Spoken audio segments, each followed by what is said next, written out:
नमस्कार, मैं हूं पुष्पेंद्र चौधरी और आप देख रहे हैं इंडिया वॉइस। 22 अप्रैल को जम्मू कश्मीर के पहलगाम में आतंकी हमला हुआ, जिसमें आतंकियों ने 26 निर्दोषों की जान ले ली। 23 अप्रैल को सीसीएस की बैठक हुई और बैठक में कई बड़े फैसले लिए गए। कल पीएम मोदी ने तीनों सेना प्रमुखों के साथ बैठक की और सेना को खुली छूट दे दी।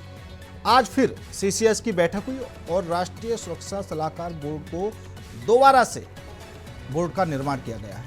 पूर्व चीफ आलोक जोशी को इस बोर्ड की कमान सौंपी गई है। दूसरी तरफ पाकिस्तान डर के साए में है और पाकिस्तान के सूचना मंत्री अताउल्लाह तरार ने कहा है कि भारत 24 घंटे में हमला कर सकता है।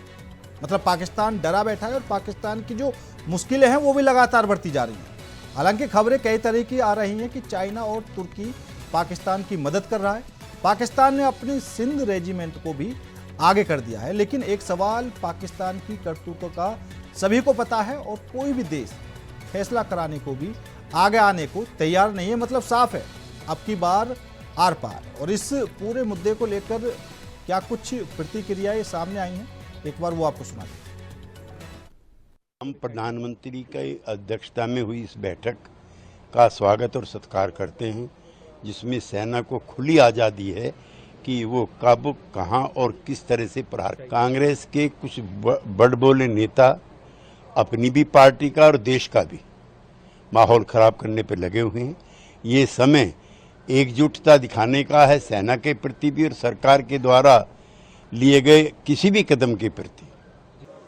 जब प्रधानमंत्री ने कह दिया कि उस पहलगाम की जो घटना हुई जिसमें निर्दोष हमारे टूरिस्ट मारे गए, उनके बच्चे पत्नियों के सामने जिस तरह से हत्याएं हुई, वो आतंकवादी हों या उनके जो आका हैं, मास्टरमाइंड बैठे हुए, दुनिया में कहीं होंगे, पाकिस्तान में कहीं होंगे, ऐसी सज़ा देंगे कि जो उनकी कल्पना क्या अकल्पनीय होगा।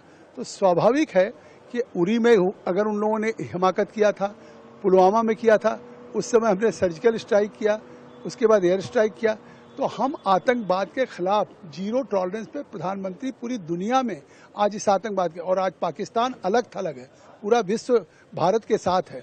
और ये एक तरह से इस बार आतंकवाद पे वो चोट होगी कि आतंकवाद नेस्तनाबूद होगा। ये फैसला अप्रत्याशित नहीं था। विपक्ष को थोड़ा धैर्य रखना चाहिए।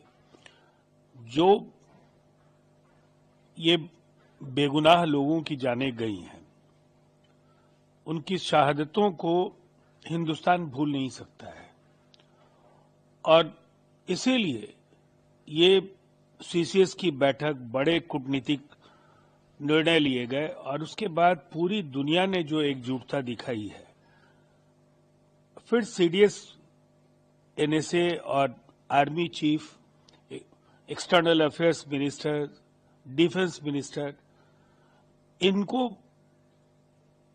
बुलाया जाना और उसके बाद इस तरह का निर्णय निसंदेह पाकिस्तान के लिए बुरे वक्त की शुरुआत हो गई है। कठिनाइयों का सामना वो पहले से भी कर रहे थे, लेकिन अब जो उन पर होगा उसकी कल्पना भी उन्होंने नहीं की होगी। और आज इसी मुद्दे पर करेंगे चर्चा। चर्चा में शामिल होने के लिए हमारे साथ नवीन शर्मा जी हैं भारतीय जनता पार्टी से, हेमंत गुप्ता जी हैं वरिष्ठ पत्रकार, शशांक रंजन जी हैं कांग्रेस से। आप सभी मेहमानों का बहुत बहुत स्वागत है। सबसे पहले हेमंत गुप्ता जी, आपसे ही जानना चाहूंगा मैं, क्योंकि सीसीएस की आज बैठक हुई और कई बड़े फैसले इस बैठक में लिए गए हैं, लेकिन अगर हम अंतर्राष्ट्रीय स्तर पर देखें तो एक बात साफ है, कोई भी देश भारत और पाकिस्तान के बीच कूदने को तैयार नहीं है कि भैया मैं जाऊं और दोनों के बीच जो समझौता है वो करवा दूं। मतलब अंतर्राष्ट्रीय स्तर पर भी ये देखा जा सकता है कि सब पाकिस्तान को दोषी मान रहे हैं और अब की बार चाहते हैं कि मामला आर पार हो जाए। बिल्कुल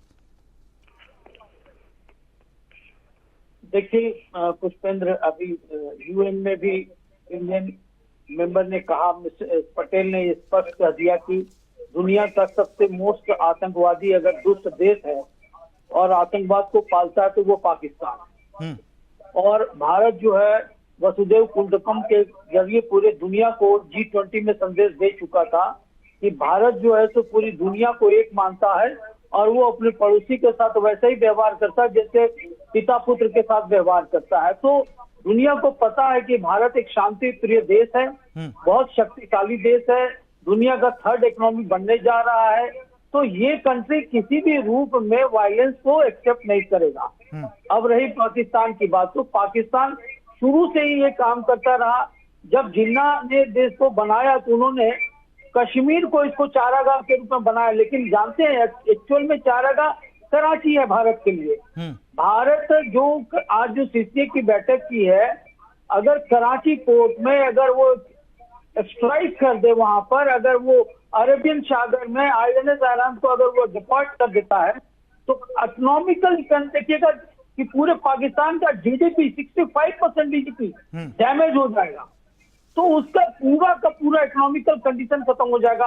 आज पाकिस्तान ऐसे ही कर्ज पे डूबा हुआ है।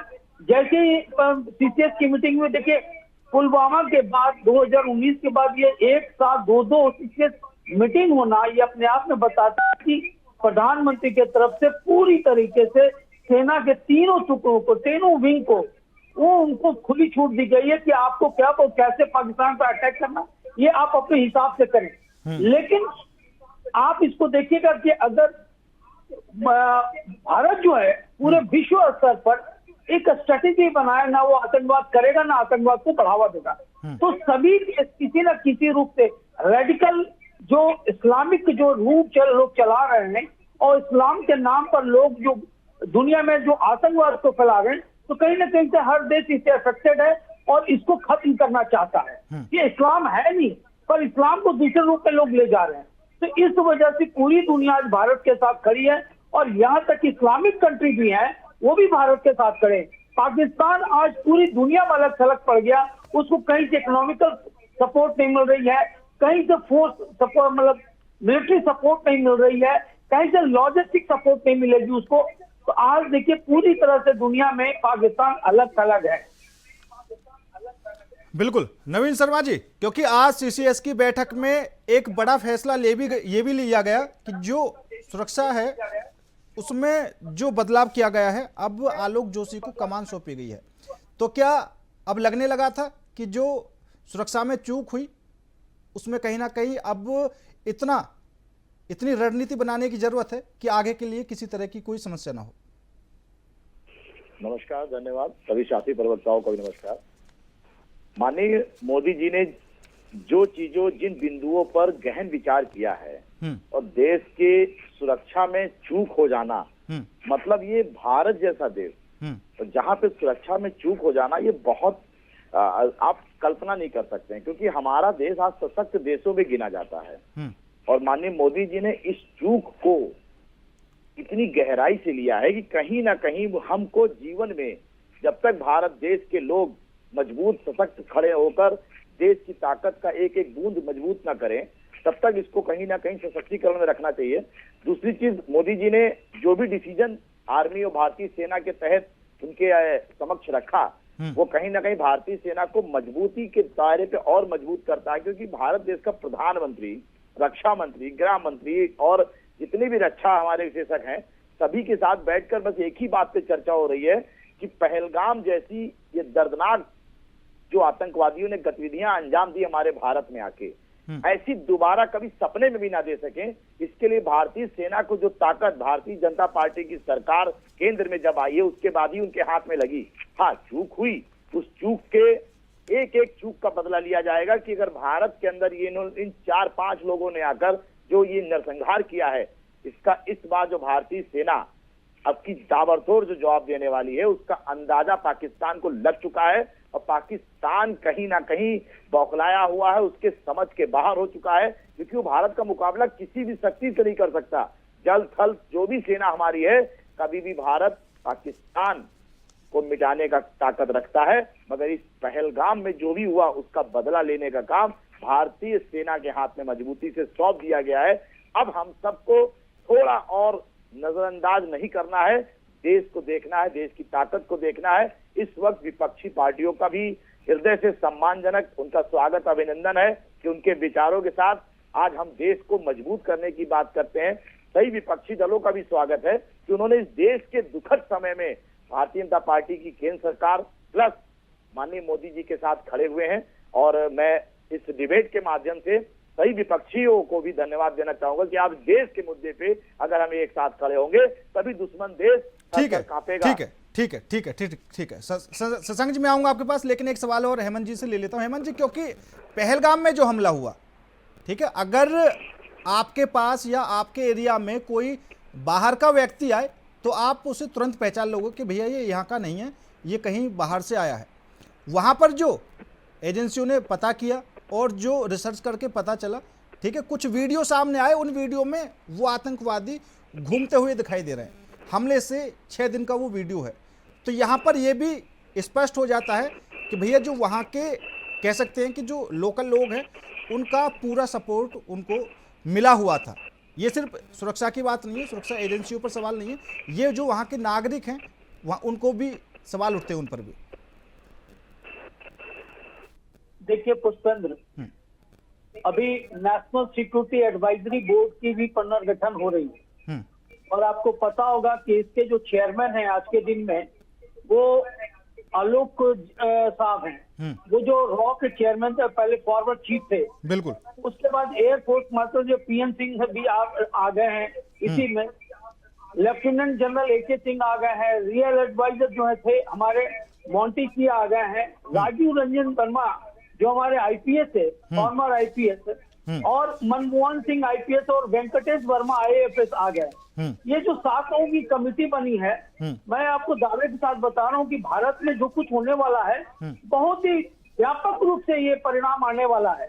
लेकिन चूंकि एक नेशनल इंटीग्रिटी की बात है तो इसको इमीडिएट क्लोज नहीं किया जा सकता। लेकिन फिर भी मैं नटशेल में आपको कुछ बातें जो हो सकती है वो आपको बताने की कोशिश करता हूँ। देखिए, यहाँ जो स्लीपर सेल है वो सिर्फ कश्मीर में नहीं है।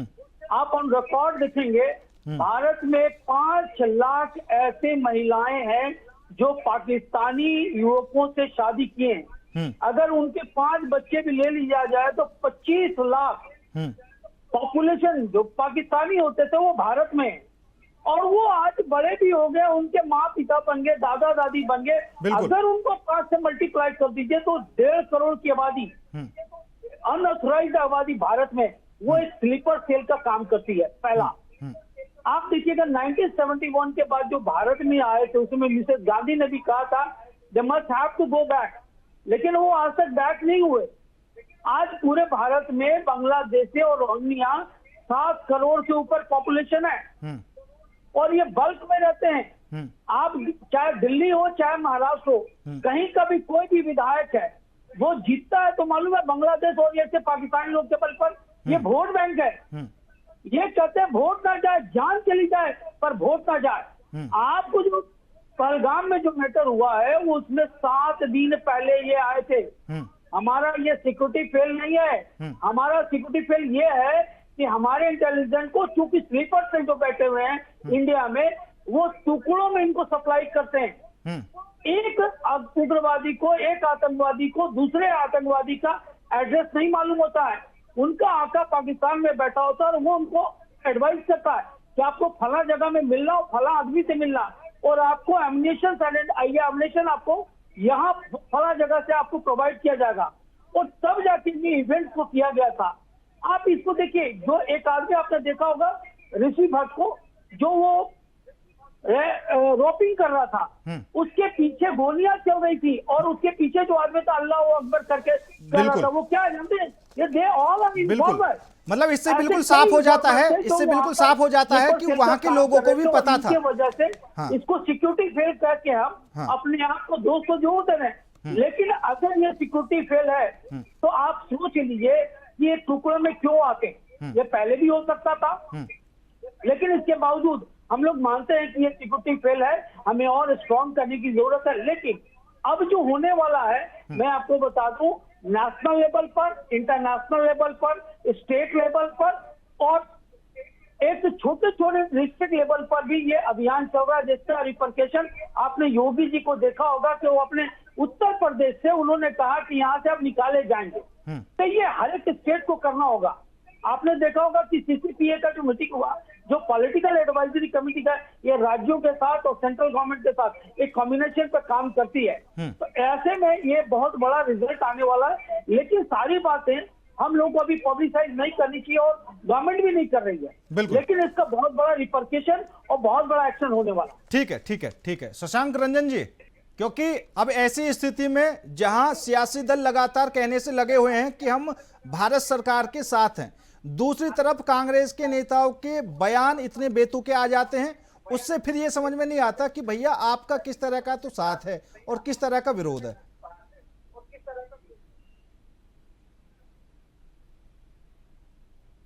आपकी आवाज नहीं आ पा रही है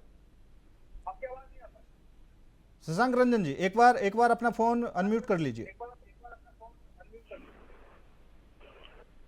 जी मेरे तरफ से अनम्यूट ही है। हाँ अब बोलिए, अब आ रही है आपके पास। आ रही है आवाज?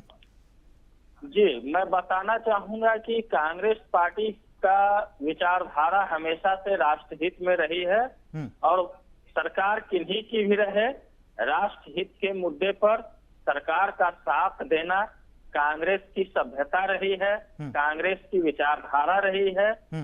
परिस्थितियां कैसी भी रही हो, कांग्रेस पार्टी हमेशा राष्ट्रहित के मुद्दे पर सबों को गोलबंद करने का काम किया है और आज भी हम सभी प्रकार के लोगों से अपील करते हैं कि आज नहीं मुद्दा शशांक जी, राष्ट्रहित सभी का है। प्रकार के लोगों से अपील करनी नहीं है आपको, तो बस अपने लोगों से अपील करनी है।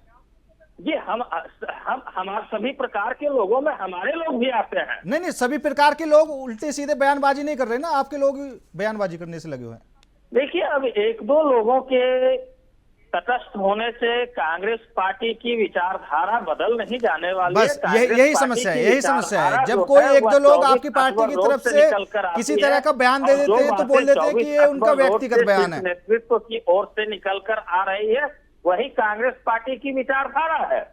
और कांग्रेस पार्टी का आधिकारिक बयान को जगजाहिर करने के लिए प्रवक्ताओं की नियुक्ति की गई है और प्रवक्ताओं का बयान भी आधिकारिक बयान है। प्रवक्ता बोल रहे हैं, दैट मीन्स कांग्रेस पार्टी बोल रहे हैं, कांग्रेस पार्टी की सभी नेता बोल रहे हैं। तो नहीं, हम शशांक एक रंजन जी, प्रवक्ता होने के हाँ, नाते सुन यही लीजिए, कहना सुन लीजिए। चाहेंगे कि हम राष्ट्रहित के मुद्दे हाँ पर बिल्कुल भारत सुन लीजिए, सरकार सुन के साथ लीजिए, हैं। सुन तो लीजिए। आपके कुछ नेता ऐसे हैं जो डिबेट में बैठ के बार बार बीजेपी के प्रवक्ता से एक ही सवाल कर रहे हैं कि भैया सुरक्षा में चूक क्यों हुई थी। अरे सर्वदलीय बैठक में सभी दल थे, वहां पर भारत सरकार ने मान लिया कि सुरक्षा में चूक हुई थी, फिर भी अलग से पूछने की क्या जरूरत है? क्या आपका जो आला कमान है आप तक वो खबरें नहीं पहुंचाता? देखिए अगर यह सवाल किया जा रहा है तो यह सवाल जायज है कि सुरक्षा में चूक क्यों हुए। हाँ। उस चूक को जानकर ही तो हम जो है अपनी ओर से सलाह दे सकते हैं कि उस चूक से कैसे निपटा जाए। जायज है, लेकिन जब जुड़ा हुआ है। सर्वदलीय बैठक में साफ कर दिया कि भैया सुरक्षा में चूक हुई थी, हमने मान लिया, ठीक है, और सियासी दल जो हैं और आपकी तरफ से भी वहां पर साफ कह भी दिया गया कि हम आपके साथ हैं, तो फिर आपके नेताओं को बार बार पूछने की क्या जरूरत है? जब तक हम यह नहीं जानेंगे कि सुरक्षा में चूक क्यों हुई, क्या कमी थी, हम उस कमी को दूर करने के लिए अपने ओर से पक्ष कैसे रख सकते हैं। बात राष्ट्रहित की है, हम अपनी भावनाओं को प्रस्तुत करने के लिए यह जानना चाह रहे हैं कि कहाँ कमी रह गई, हम उस बिंदु को जानेंगे। हमारे पास राष्ट्रीय सत्ता को चलाने का 55 साल का अनुभव है, तो हम अपने तरफ से उन अनुभवों को और उन अनुभवों के माध्यम से जो हमारे पास राष्ट्रीय सुरक्षा के अन्य अनुभव है, उसको हम वर्तमान सरकार से साझा करते हुए वर्तमान सरकार को आगाह कर सकते हैं कि ठीक है, इस प्रकार से आप अगर राष्ट्र की सुरक्षा का निर्णय लेते हैं तो इस प्रकार की चूक भविष्य में नहीं हो पाएगी। ठीक है, ठीक है हेमंत गुप्ता जी, क्योंकि अभी कई तरीके की खबरें ये भी आ रही हैं। एक इलाका है पाकिस्तान में, कठुआ प्रयाग इलाका, वहां से पाकिस्तान ने अपने पोस्ट भी हटा दिए हैं और जो वहां पर पाकिस्तानी झंडे लगे थे वो भी उन्होंने हटा दिए। दूसरी तरफ खबरें ये भी आ रही हैं कि जो उनकी तरफ कश्मीर है वहां पर पाकिस्तानी सेना ने सिंध रेजिमेंट को आगे कर दिया है। चाइना मदद कर रहा है, तुर्की ने मिसाइलें भेज दी हैं। देखिए दरअसल क्या है कि पाकिस्तान को आदत है प्रोपेगेंडा फैलाने की। आप ये देख लीजिए, जिस देश का सेना अध्यक्ष अपनी पूरी फैमिली को अपने देश से बाहर कर दे, उसके सभी नेता अपनी फैमिली को बाहर कर दे, तो क्या आपको लगता है कि वो युद्ध के लिए तैयार है? उसने तो अपने जितने फाइटर प्लेन हैं उसको भी छुपाने की कोशिश की। एक तरफ वो कहते हैं कि हमारे पास 195 125 परमाणु बम है, हम गिरा देंगे, एटम बम हम गिरा देंगे, लेकिन सवाल ये उठता है कि वो कभी गिराएंगे नहीं, वो तैयार है विदेश भागने के लिए। अब रही बात कि वो देखिए, जब ये पहलगाम का जैसे मीटिंग हुआ और इसमें डिप्लोमेटिक स्ट्राइक जैसे किया गया, तो इनके नेता भागकर बीजिंग गए और आपको मालूम है 147 करोड़ अमेरिकन डॉलर की मांग बैठे कि भाई हमें मदद दे दो। आपको पता होना चाहिए कि ये कंट्री ऐसी कंट्री है, एक साथ 2-4 जगह जाती है मांगने के लिए खैरात, और ये सोचते हैं कि भाई कहीं 1-2 जगह से तो खैरात मिल जाएगी, लेकिन ये यूएन में दिखाने के लिए, प्रोपेगेंडा करने के लिए कि भाई हम पीस चाहते हैं और भारत जो है मुझ पर अटैक करना चाहता है, इसको कोई तो रोको। ये सवाल शरीफ का आज देखिएगा कि यूएन में वो जाके के नतमस्तक हो गए कि कोई तो भारत को रोक लो। तो इसके हमदर्द के रूप में तुर्की और चाइना सामने आए।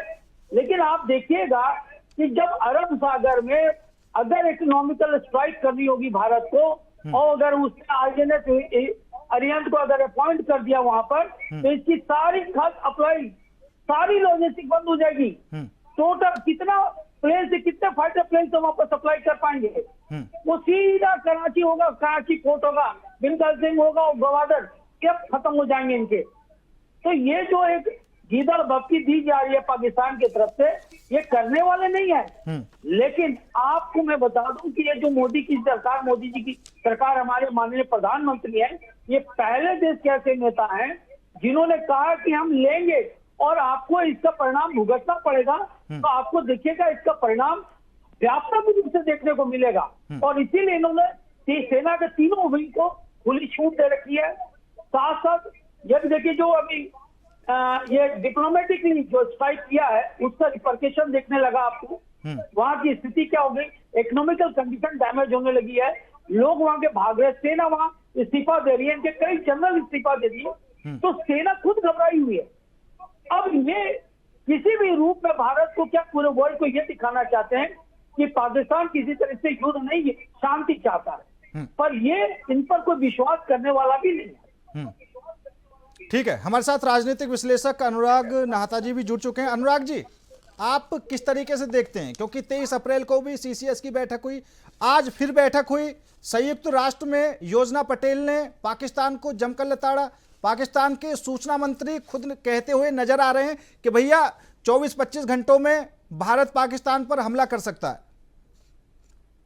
जी बिल्कुल, ये बात बिल्कुल ठीक है कि यूएन में भी जो है दोनों तरफों से कुछ ना कुछ आमना सामना हुआ और सब देखने को मिली बयानबाजी और कुछ ना कुछ तो भारत भी इसका जवाब देगा, क्योंकि मोदी जी की, जहाँ तक मैं जानता हूँ मोदी जी को, कि कुछ ना कुछ वो जरूर जवाब देंगे इस चीज का। और जो है लेकिन ऐसी चीज, ये जो योजनाएं बनती है, जो प्लानिंग होती है, ये मीडिया पे दिखाई नहीं जाती है, ये सार्वजनिक होके बताई नहीं जाती है। तो ये जब होता है उसके बाद ही पता चलती है ऐसी कार्रवाई। जहाँ तक अंतर्राष्ट्रीय जो है समर्थन का बात है तो विश्व में ज्यादातर सारे देशों का समर्थन भारत के साथ है, सिवाय 4 देशों का जिसका पाकिस्तान के साथ समर्थन है। वो 4 देश हैं, एक है चाइना, दूसरा है मलेशिया, तीसरा है टर्की और चौथा है अजरबैजान। ये 4 देश जो है वो पाकिस्तान के को समर्थन दे रहे हैं और बाकी के सारे देश दुनिया के वो जो है भारत को समर्थन दे रहे हैं। रशिया भी भारत के समर्थन में खड़ा है। तो ये जो पाकिस्तान जो है बौखलाहट में बोल रहा है कि उनके पास भी एटॉमिक बम है, उनके नेताओं के बयान आते हैं कि हमारे पास भी एटॉमिक बम है, ये है, हम भी गिरा सकते हैं, लेकिन सच्चाई ये है कि पाकिस्तान जो है अंदर से डरा हुआ है। पर और उसकी जो फाइनेंशियल पोजीशन है इस समय, जो आर्थिक स्थिति है, बहुत कमजोर है। वो जो है दर हर देश के पास जाता है, हर दुनिया की संस्था में जाता है, वर्ल्ड बैंक में जाता है, वो लोन मांगता है, कहीं वो दूसरे चाइना से वो उधार मांगता है, अमेरिका से उधार मांगता है। तो सबसे उधार मांगते मांगते उसकी ये छवि हो गई है पूरे के पूरे दुनिया में कि ये सिर्फ जो है बीच का कटोरा लेके घूमता है और सिर्फ जो है वो सबसे जो है वो उधार मांगता रहता है। और उधार वापस करने की भी उसकी क्षमता नहीं है। तो आजकल तो कुछ देशों ने उधार देना भी बंद कर दिया है।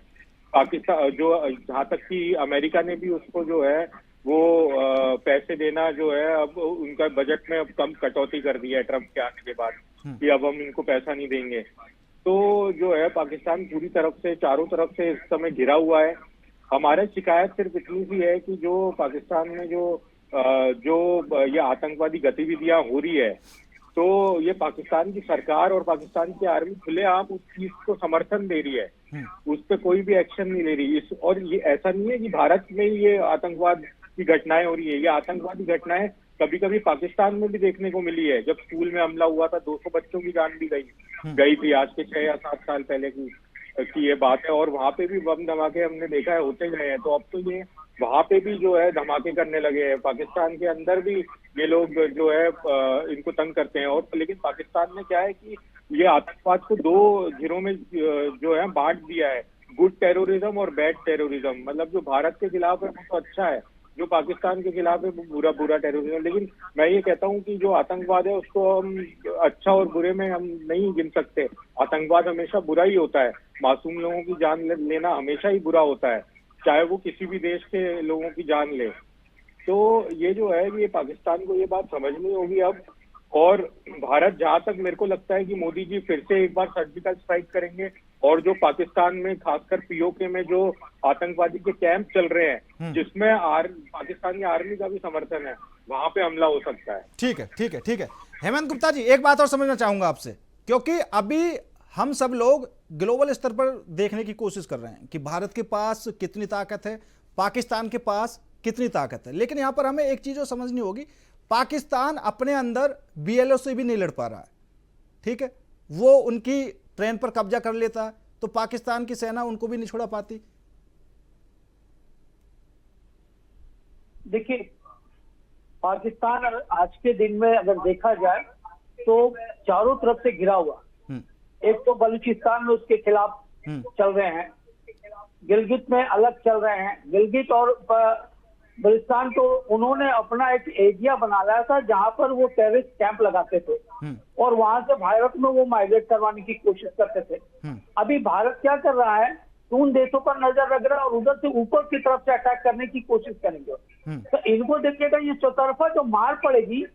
अब देखिए, इनके साथ जो अभी लोग कह रहे हैं ना कि चीन आ गया है और तुर्की आ गया, मैं आपको बता दूं कि 22 मार्च 2024 को जब मास्को के बाहरी कंसर्ट हॉल में हमला हुआ था जिसमें 145 लोग मारे गए थे और उसमें मास्को को आतंकी हमला में पाकिस्तान का हाथ मिला।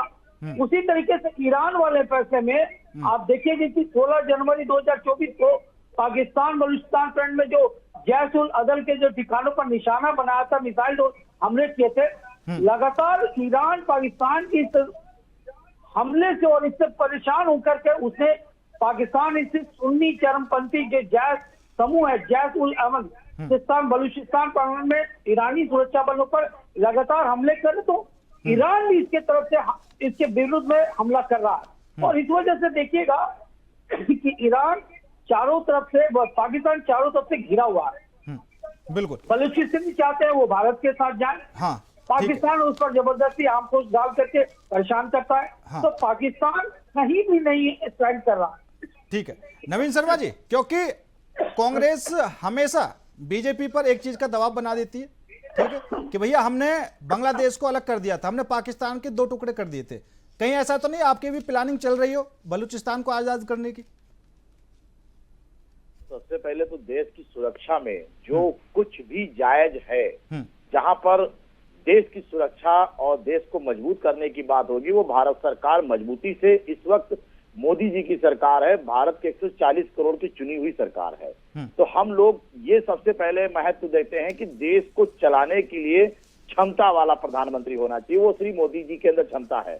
दूसरी चीज, अगर हमारे देश के अंदर सबसे बड़ी विफलता ये रही जो कांग्रेस सरकार 55 साल, जैसे हमारे साथी प्रवक्ता ने चर्चा की, 55 सालों तक कश्मीर का मुद्दा नहीं हल कर पाए, 55 साल तक 370 नहीं हटा पाए। उसका कारण क्या था? क्योंकि कहीं ना कहीं ये हिंदुस्तान के अंदर अपने आप में मजबूत नहीं थे। इन्हें डर था कि कहीं अगर हम एक पक्ष की बात करेंगे तो दूसरा पक्ष नाराज हो जाएगा। मगर मोदी सरकार इस मामले में बहुत बेहतर अपने आप को रखती है, क्योंकि जो भी डिसीजन लेती है वो मजबूती से लेती है। अगर कल की डेट में भारत की सुरक्षा के बीच कोई भी देश, जैसे आपने कहा कि पाकिस्तान के अंदर एक बलूचिस्तान आ रहा है, अगर भारत अपनी शक्ति और बलूचिस्तान के रहने वाले लोग भारत की स्वयं की इच्छाओं को स्वीकार करेंगे, देश के आर्थिक को मदद करने का काम करेंगे, तो भारत वहां भी मजबूती से खड़ा हो सकता है। भारत इतना शक्तिशाली देश है। आज पाकिस्तान के आप हालात देख रहे हैं, इतने न्यूज चैनल्स दिखा रहे हैं कि वहां के जो कह सकते हैं कि रक्षा जिसके हाथ में रहती हो, सेना नायक जिसको बोलते हो, वो खुद अपने परिवार को दूसरे देश में करके भेज चुका है। अब आप क्या कहेंगे, जिस देश में सेना का मालिक अपने परिवार को युद्ध के डर से अपने परिवार को बाहर भेज दे, उस देश का नागरिक कितना सुरक्षित होगा? इसका मतलब है कि आतंकवाद वहां पनप रहा है और पाकिस्तान पूरी तरीके से आतंकवाद को पालने का काम कर रहा है। मगर ये बिल्कुल आपके चैनल के माध्यम से मैं जरूर, ये हमारे साथी प्रवक्ता बैठे हैं और आपके देशवासी प्रशंसकों को भी कहना चाहूंगा, मोदी जी की योजनाओं में देश की सुरक्षा प्रथम प्राथमिकता रखती है। और ये जो भी होगा, इस बार जो होगा वो आर पार ही होगा। देखने लायक बाद में होगा जब चैनल दिखाएंगे, मगर जो भी भारतीय सेना करेगी इस बार, पूरा पावर, पूरा समर्थन प्रधानमंत्री की तरफ से और देश के सभी नेताओं की तरफ से आर्मी को जो ताकत दी गई है, बहुत कुछ देखने को मिलेगा। सबसे पहले हमें बदला लेना है, क्योंकि हमारे यहाँ निर्दोष लोगों को जो आतंकवादी मौत के घाट उतार के गए हैं, इनको सबक देना पड़ेगा कि आप निहत्तों पे वार करके गए हैं। ठीक है शशांक जी, अगर हम न्यूज चैनल्स की बात करते हैं, हम बेशक पाकिस्तानी मीडिया की बात कर लें, तो पाकिस्तान की मीडिया में भी कांग्रेस के नेता छाए हुए हैं। देखिए, अब पाकिस्तान की मीडिया क्या दिखा रही है, हम इससे इत्तेफाक नहीं रखते हैं। अगर जरूरत पड़ी तो हम कांग्रेसी पाकिस्तान के खिलाफ हथियार उठाने से भी पीछे नहीं हटे। नहीं, जरूरत क्या पड़ेगी? जरूरत है ये बोलो, आप उठा लीजिए। होकर पाकिस्तान के सरहदों पर गोलियां चलाने के लिए तैयार है, लेकिन वह गोली चलेगी हिंदुस्तान से और छलनी करेगी पाकिस्तान को। पाकिस्तान अपनी मीडिया में क्या दिखा रही है, हम उससे इसलिए इत्तेफाक नहीं रखते हैं क्योंकि पाकिस्तान की यह साजिश हो सकती है कि भारत की चट्टानी एकता को कमजोर करने की, और हम इस वक्त कमजोर होने की स्थिति में नहीं हैं। हम अपने राष्ट्र को विश्व मंच पर मजबूती से प्रस्तुत करते हुए पाकिस्तान के हर हरकतों का जवाब देने के लिए तैयार हैं। इसके लिए हमें अपनी प्राणों की आहुति क्यों न देनी पड़े, और भारत भूमि प्राणों की आहुति देने के मामले में विश्व मंच पर आज भी सुशोभित है कि किस तरह से हमने मुगलों से लड़ा, किस प्रकार से हमने अंग्रेजों से लड़ा, और किस प्रकार से हमने पाकिस्तान के साथ एक नहीं तीन युद्धों को लड़ा। इसलिए पाकिस्तान अगर आज भारत में पनप रहे चट्टानी एकता को खंडित करने की साजिश रच रहा है, तो पाकिस्तान इसमें सफल नहीं हो पाएगा। पाकिस्तान शशांक रंजन जी, आपने तो कह दिया कि बेशक है जिसने उसके 2 टुकड़े किए थे। सुन तो लीजिए, आपने तो कह दिया कि बेशक हमें अपने प्राणों की आहुति देनी पड़ी, लेकिन आपके नेता हैं सिद्धार्थ मैया, वो बोल रहे हैं कि युद्ध की कोई आवश्यकता ही नहीं है। देखिए, मैंने पहले भी कहा है कि 1-2 लोगों के तटस्थ होने से पार्टी की विचारधारा नहीं बदलने वाली है। पार्टी की विचारधारा राष्ट्रीय कार्यालय से निकल कर आती है। पार्टी की विचारधारा प्रवक्ताओं के द्वारा जो है प्रस्तुत किया जाता है। अगर 1-2 लोग तटस्थ हो जाते हैं तो उससे हमें कोई फर्क नहीं पड़ता है। ठीक है, हेमंत गुप्ता जी।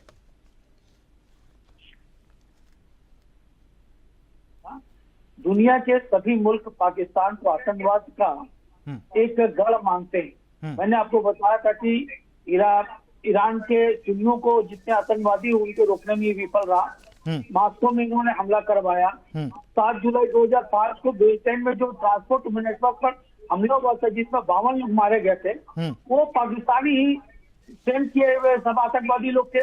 अमेरिका के सबसे बड़े दुश्मन को, अल कायदा के नेता ओसामा बिन लादेन को अमेरिका पाकिस्तान में घुसकर मारना पड़ा उसको। बांग्लादेश में जो जमात उल मुजाहिदीन जो है बांग्लादेश का, उसको ट्रेनिंग और फंडिंग देने का काम भी किया। तो दुनिया के सभी बड़े देश इनके आतंक से परेशान हैं और इस वजह से दुनिया में कहीं भी पाकिस्तान जो है आज कटोरा लेके भीख भी मांग रहा है तो उसको भीखे नहीं मिल रही है। कभी वो IMF के पास जाता है, कभी बीजिंग के पास जाता है। और ये जो तुर्की है ना, तुर्की के पास दुनिया में ऐसी कोई ताकत है एक्सेप्ट ड्रोन छोड़ सकते। वो ड्रोन, उनके ऐसे भी ड्रोन है, बस ड्रोन के अलावा उनके पास कुछ भी नहीं है। लेकिन पाकिस्तान क्या है ना, इस्लामिक कंट्री के रूप में लोगों को खींचना चाहता अपने तरफ, लेकिन कोई भी इस्लामिक कंट्री उसके साथ नहीं है। चाइना की मजबूरी है, चाइना की मजबूरी इसलिए कि भारत जो अपने नॉर्दर्न एरिया में, आपको मैं बता दूं 1911 में अंग्रेजों ने वो महाराजा हरि सिंह ने लीज पर 60 वर्षों के लिए लीज पर जिस पाकिस्तान को इसने POK को कब्जा किया है वहां दिया था और दो गवर्नर दिए थे, एक इंडियन था और एक ब्रिटिश गवर्नमेंट का था। उस ब्रिटिश गवर्नमेंट ने 1947 के बाद भारत के साथ चिपिंग करके वहां सुन्नियों को घुसाया और उसी एरिया को आज POK बना सके, जो भारत का अभिन्न हिस्सा है, जो प्रूवन हो चुका ऑन रिकॉर्ड है। उस पर चाइना की फंडिंग हो करके वहां नहर बनाई जा रही है। तो चूंकि चाइना मजबूर है, उसकी फंडिंग वहां लगी है, इसलिए वो सपोर्ट कर रहा है। लेकिन जैसे आप इंडिया अटैक करेगी या इंडिया एक्शन लेगी, देखिए चाइना पीछे हो जाएगा। ठीक है, इसलिए मैं कह रहा हूँ पूरी दुनिया में पाकिस्तान आज कहीं भी स्टैंड नहीं करता, क्योंकि वो अपने आप को आतंकवादी देश घोषित कर चुका है। उसको किसी ने नहीं, वो अपने ही गले पे अपनी गली चड्डी फांस किया, क्योंकि उसका और कोई स्ट्रैटेजी नहीं है। शुरू से उसकी स्ट्रैटेजी ये नहीं कि भारत को इंसल्ट करो और भारत में इस्लामाबाद, कट्टर इस्लामाबाद को बढ़ावा दो, जबकि भारत में किसी जाति को नहीं दिया गया। भारत एक सेकुलर देश के रूप में अपने आप को पूरे वर्ल्ड में साबित किया।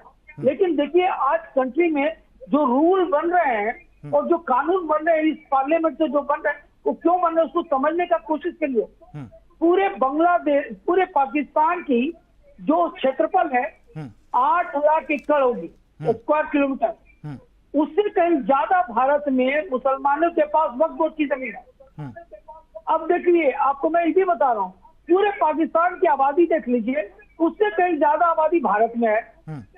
ये चाहता है कि हम दोनों आबादी को मिला करके भारत को ये टक्कर दे कि तुम 140 करोड़ बोलते हो, हम 60 करोड़ तो ऐसे ही हो गए, और जिस दिन हम इससे ऊपर जाएंगे हम तुमको खा जाएंगे। तो ये मेंटालिटी जिस कंट्री की रहेगी, उस कंट्री से हर देश अफेक्टेड भी होगा और हेट भी करेगा। आज पाकिस्तान के साथ ही है, पाकिस्तान सिर्फ और सिर्फ प्रोपेगेंडा फैलाने वाला की कंट्री साबित होकर रह गया। ठीक है, इसीलिए पूरे वर्ल्ड का भारत के साथ आज है। और अमेरिका ने नहीं दो टुक कर दिया। इनके मंत्री कह चुके कि हम 3 दशकों से आतंकवाद को पाल रहे थे, हमसे गलती हो गई। क्योंकि अब अमेरिका ने साथ देना बंद किया तो यह स्टेटमेंट आगे इनके मन दिखा। नवीन शर्मा जी, जिस देश का मंत्री खुद बोलता है कि हम आतंकवाद को पाल रहे हैं। ठीक है सर। नवीन शर्मा जी, तो देश के बारे में लोग क्या सोचेंगे? नवीन शर्मा जी, पहलगाम हमले के बाद जिस तरीके से भारत सरकार ने फैसले लिए और जो भारत में पाकिस्तानी रह रहे थे उनको साफ तौर पर आदेश दे दिया कि भैया आप पाकिस्तान जाओ, इससे एक बात तो साफ हो गई कि कितने पाकिस्तानी भारत के अंदर रह रहे थे, कितने यहाँ की महिलाओं ने पाकिस्तान में शादियां की, कितने बच्चे हिंदुस्तान में रहने से लगे हुए थे। ये भी एक बड़े स्तर पर देखा जा सकता है, वरना इसका भी पता नहीं चलता। ये भी एक लापरवाही कह सकते हैं। देखिए, मैं एक चीज जरूर बताना चाहूंगा आपको कि ये देश के जब बंटवारे हुए तो उस वक्त देश को जब सरकार कांग्रेस की बनी और देश के अंदर इस प्रकार की गतिविधियां बढ़ी कि कोई इधर जाए या उधर जाए, तो ये उस वक्त की सरकारों को विशेष ध्यान देना था। अभी हमारे साथी प्रवक्ता ने एक बात कही कि जैसे कोई दादा परदादा के जमाने से यहाँ है और उनके पिता पाकिस्तान में है, माँ यहाँ है, बच्चे उनके 5, तो ये 10 साल के अंदर तो नहीं हुआ ना। मगर ये 10 साल से पहले की जो सरकारें थी, जैसे कि केंद्र में 55 साल 60 साल कांग्रेस ने इन सरकारों को चलाया, देश को चलाया, तो उस वक्त इनको इस बात की चर्चा करनी चाहिए थी, ये मुमकिन मुद्दा था।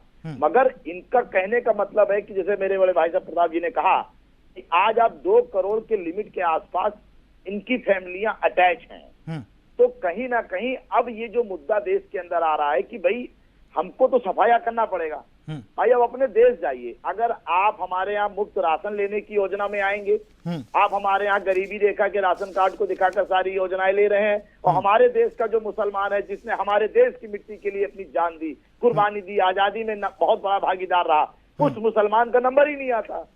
उस मुसलमान का नंबर कैसे आ जाए? क्योंकि हमारे यहाँ जो बंटवारे के वक्त ये देखा गया कि जो हमारे हिंदुस्तान का मुसलमान है वो तो हिंदुस्तान में सर उठा के कहता है कि हम हिंदू हैं, मुसलमान है, सिख है, ईसाई है, हम हिंदुस्तान है।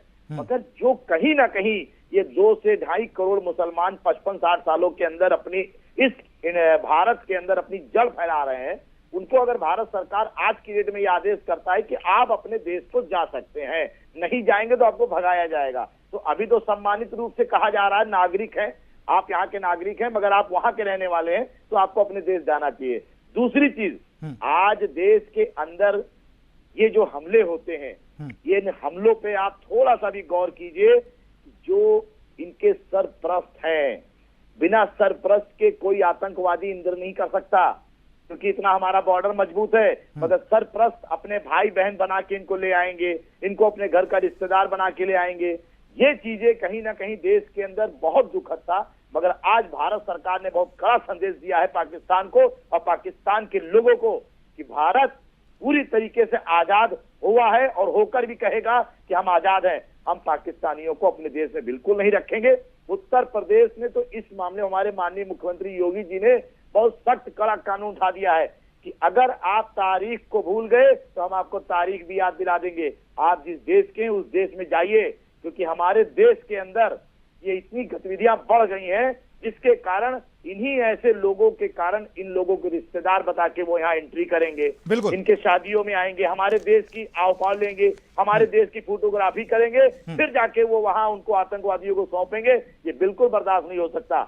मोदी जी का बिल्कुल और यही बात पहलगाम में देखने को मिली, क्योंकि 6 दिन पहले वीडियो में आया भी, वहां पर वो लोग घूमते हुए दिखाई भी दिए। तो भैया जो लोकल सपोर्ट था वो तो सपोर्ट कर ही रहे थे उनको, और क्या पता 6 दिन से क्या हो सकता है 1 महीने से वो वहां पर रह भी रहे हो। बिल्कुल है, बिल्कुल, क्योंकि उनको वो कहेंगे कि मेरी शादियां हैं मेरे बच्चों की, मेरे यहाँ पाकिस्तान के लोग हैं, मेरे रिश्तेदार हैं, मेरे खाला है, मेरे ये हैं। ऐसे लोगों की वजह से ही हिंदुस्तान के अंदर पाकिस्तानी आतंकवादियों को शरण मिली। और आज हमारे भारतीय सैनिक, ऐसा नहीं है, सुरक्षा में चूक बहुत बड़ी बात होती है, हमारे मोदी जी ने इस चूक को समझा है। जिन सरपरस्तों ने इनको आतंकवादियों को शरण दी है, एक एक चुन चुन के उनको देश से निकाला होगा और उनके खिलाफ भी सख्त कार्रवाई होगी। बिल्कुल हेमंत गुप्ता जी, ये तो बड़ा सवाल है, ये तो बड़ा सवाल है। अगर कोई अपना भाई बताकर, रिश्तेदार बताकर हिंदुस्तान में ले आए तो फिर उसको कैसे देखा जाएगा? पुष्पेंद्र जी, देखिए बहुत जल्द एक कानून बनने वाला है और उसकी चर्चा बहुत जल्द संसद में होगी कि अगर कोई महिला या पुरुष भारत का अगर पाकिस्तान के साथ शादी करने वाला है तो अब उनको एक बॉन्ड देना होगा कि अगर आप शादी जा रहे तो whether you will be citizen of Pakistan. ये नहीं कि सिटीजन ऑफ इंडिया के हैं, बच्चे इंडिया में पैदा करेंगे, बेनिफिट इंडिया का लेंगे और पाकिस्तान में आपके शौहर रहेंगे, या पाकिस्तानी औरत यहाँ आएगी और यहाँ के बच्चे पैदा करके यहाँ का, ये नहीं होने वाला। अब एक बॉन्ड पेपर आने वाला है बहुत जल्दी। इससे क्या होगा कि हम अपने नीचे अपने ही घर में जो स्लीपर सेल है, जो उनके इन्फॉर्मर है, जिनके चलते गवर्नमेंट ऑफ इंडिया को इतनी परेशानी झेलनी पड़ रही है और जिसके चलते ये रेडिकलस इस्लाम के बारे में चर्चाएं हो रही है, वो हो क्या रहा है, कुछ ऐसे लोग हैं जो चाहते हैं कि भारत के टुकड़े हो और भारत को अगर इंटैक्ट रहना है हमको तो हमें कड़े कानून बनाने ही होंगे। आज पहली बार इस देश में नरेंद्र मोदी जी की सरकार में ये देखने को मिल रहा है, ये सभी भारतीयों को फक्र की बात है कि कड़े स्टेप उठाए जा रहे हैं और इसी वजह से आज भारत के मुसलमान भी एक स्वर में ये कहना शुरू कर दिए हैं कि हम भारत सरकार के साथ हैं। आपको बताऊं, आज भी आप चले जाइए कश्मीर में, आप एक महिला को ले लीजिए, आप उसको बोलिए कि पाकिस्तान के बारे में बोलिए, जबकि वो अनाज यहाँ की खा रही है, सिटीजन यहाँ की है, एक भी महिला बोलेगी ना, वो 26 मरे हुए लोगों का नहीं नाम लेंगे, वो सिर्फ एक कश्मीरी का नाम लेंगे, बोलेंगे इसको क्या मिला। बिल्कुल, आप अभी हाल में कर्नाटक में देखे होंगे, कुछ लोगों ने पाकिस्तान का झंडा जमीन में साध दिया। इंडियन मुस्लिम औरतें आकर के बड़े रेस्पेक्ट से, बड़े अदब से उस झंडे को हटा करके कहा ये नहीं चलेगा। आप बताइए, भारत सरकार में, भारत में रहने वाले लोग ये कैसे मान लेंगे? खाओगे यहाँ का, धुन गाओगे वहाँ का। भारत में रहोगे, हिंदुस्तानी कहोगे और बोलते झंडे पाकिस्तान का नहीं, इसको अदब से रखना होगा। तो आप बताइए, देश में कड़े कानून आएंगे ना? और ये आना भी चाहिए, और अभी बहुत जल्द ये सोल्यूशन निकालने के लिए देश में आने वाला ये कानून। हाँ बिल्कुल। अनुराग जी, आजकल YouTube पर सबसे ज्यादा अगर कुछ सर्च किया जा रहा है तो वो है कलमा। आखिर क्यों? जी बिल्कुल, आपने ये सही कहा कि ये टॉपिक काफी ट्रेंडिंग है। और जहाँ तक हेमंत गुप्ता जी ने जो बात की है, मैं उनकी बात से 100% सहमत हूँ कि जरूर ऐसा कोई ना कोई कानून आना चाहिए, क्योंकि जो है मैंने ये भी देखा है कि कम से कम 1 करोड़ से ज्यादा बांग्लादेशी सिटीजन, बांग्लादेशी लोग भारत में आ चुके हैं। भारत का उन्होंने बाकायदा आधार कार्ड भी बनवा लिया, राशन कार्ड भी बनवा लिया, अब जो है उनको वोटिंग कार्ड भी बनवा लिया। अब जो है वो यहाँ पे रहते हैं, यहाँ का खाते हैं, लेकिन गुणगान वो बांग्लादेश का, पाकिस्तान का करते हैं। पाकिस्तान से भी ऐसे ही बहुत जने यहाँ आए हैं, किसी की वाइफ पाकिस्तानी है, कोई यहाँ से किसी का हस्बैंड पाकिस्तानी है, इंडियन लेडी है, उसका हस्बैंड पाकिस्तानी है।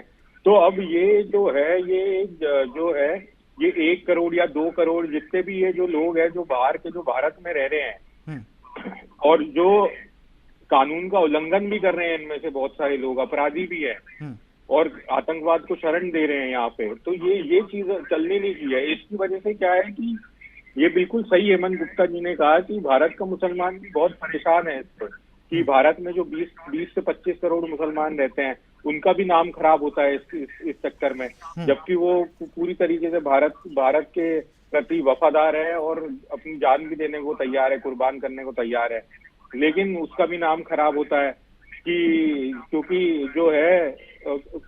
ये है ना कि अब बाहर के लोग यहाँ आके इतने घुल मिल गए हैं, अब पता ही नहीं चलता है कि कौन यहाँ का है, कौन बाहर का है।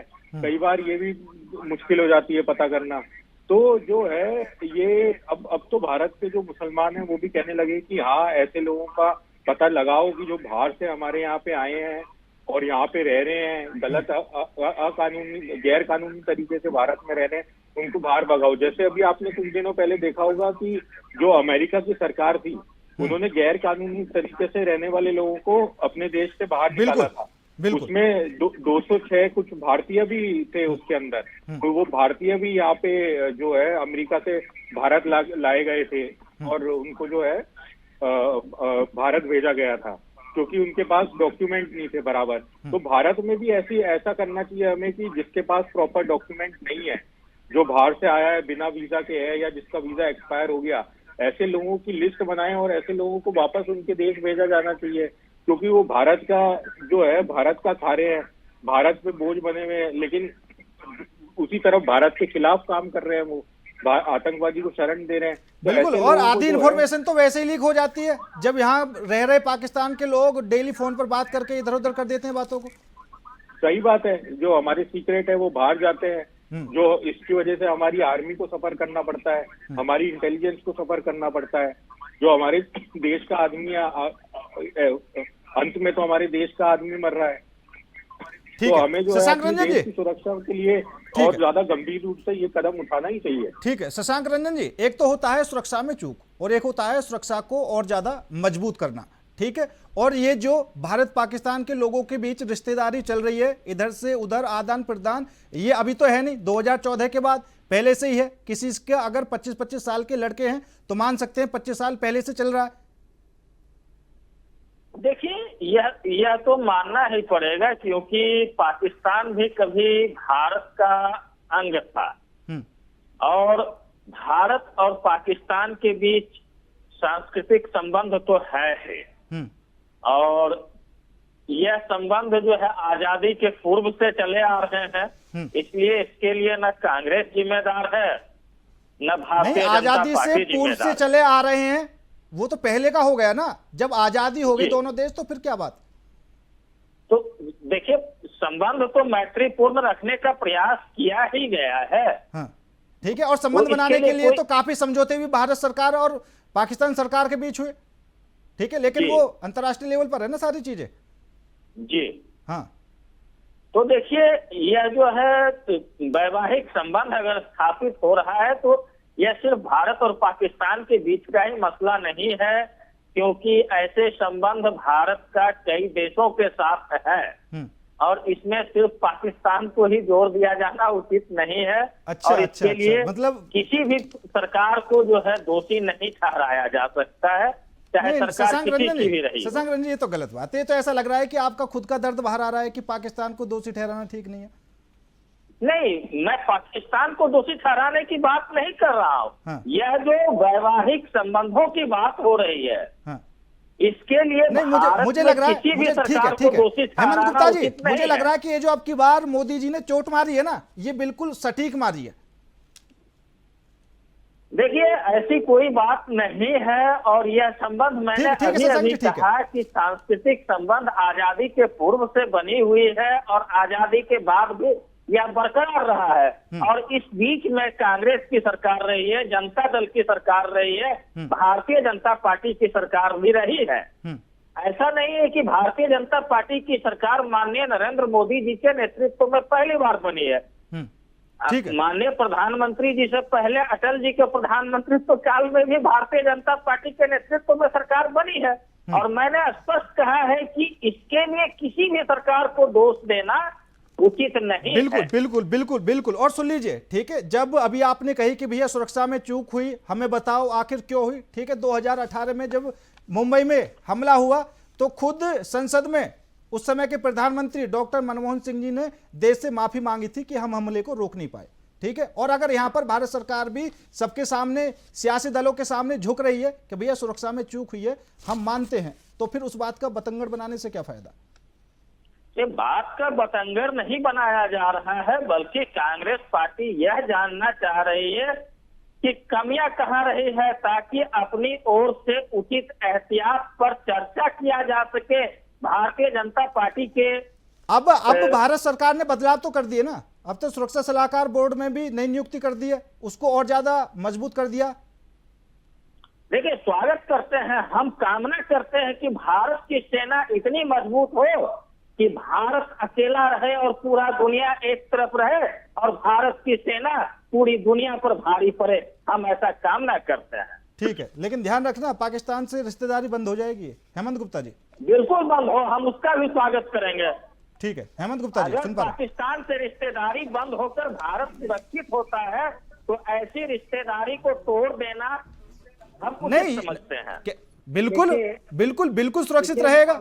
अरे इसी की वजह से तो ये हमले हो रहे हैं, इसी की वजह से तो इस तरह की घटनाएं हो रही हैं कि रिश्तेदारी बनी हुई है। जी, मैं ऐसे संबंधों के विच्छेद होने का कारण, चलिए ठीक है, ठीक है, ठीक है। हेमंत गुप्ता जी कुछ कह रहे थे आप। हाँ, शशांक जी से मैं पूछना चाह रहा था कि मेरे ब्रदर ये बताइए मुझे, भारत में आज अगर आप देखेंगे ऑन रिकॉर्ड या नॉन रिकॉर्ड दो कर लीजिए, 10 करोड़ के करीब ये आप जांच कर लेना। मैं एक लीगल पर्सन होने के नाते आपको बता रहा हूँ, 10 करोड़ से ऊपर बाहर के लोग यहाँ बसे हुए हैं। ये अचानक तो नहीं आ गया ना कांग्रेस के टाइम में, जो आप पूछ रहे कि ये चूक कैसे हो गई। मुझे ये बताइए, इतना बड़ा चूक कैसे हो गया जब भाजपा की सरकार में थी, 10 करोड़ लोग आ गए और आपके देश के मुसलमानों का हक खा रहे हैं, आपके देश की इकोनॉमी में मतलब हाथ लगाए हुए हैं। आपको पता है कि भारत सरकार को कितना लोन कर रहा है। पूरे ऑस्ट्रेलिया की जो आबादी है वो आपके देश में बाहरी लोगों की है और आप लड़ बाहर से नहीं रहे। भारत को विदेशी हमलों से डर नहीं है, भारत को अपने देश में बैठे हुए उन लोगों से डर है जो खाते तो भारत का है और गुण गाते। बिल्कुल सही बात है, बिल्कुल सही बात है। हेमंत गुप्ता जी समय कम है, नवीन शर्मा जी लास्ट कमेंट। इसको समझने की जरूरत है। ठीक है, नवीन शर्मा जी लास्ट कमेंट जल्दी। प्रताप जी ने एक बात बहुत अच्छी कही, खाते भारत का है और सरप्लस पाकिस्तान का करते हैं। ऐसे गद्दारों का सिर्फ एक ही उदाहरण होना चाहिए, देश भगाओ, देश के अंदर से ऐसे गद्दारों को भगाओ ताकि ऐसे लोगों को दोबारा देश के अंदर एंट्री ना मिल सके। और आपके चैनल के माध्यम से एक अनुरोध कहना चाहूंगा, सोशल साइट से भी, फेसबुक, इंस्टा, इन सबों पे इतने पाकिस्तान के लोग हावी हो चुके हैं, इतने आतंकवादी उस पे आ रहे, वो हमारे भारत में बैन किए जाए। दूसरी चीज, जो भारत के अंदर ये सिंगर आ जाते हैं पाकिस्तान के और हम लोग उनके बड़े वाहवाही, ऐसे पे बैन करना बहुत जरूरी है। बिल्कुल बिल्कुल बिल्कुल सही बात है, बिल्कुल सही बात है। और समय कम है। आप सभी मेहमानों का बहुत बहुत धन्यवाद मेरे साथ इस खास चर्चा में जुड़ने के लिए। लेकिन आज जिस तरीके से सीसीएस की बैठक हुई उसमें कई अहम फैसले लिए गए और कल भी बैठक हुई थी। सेना को खुली छूट दी जा चुकी है, आगे सेना खुद तय करेगी अपना टारगेट। फिलहाल मेरे साथ इस खास पेशकश में इतना ही। नमस्कार।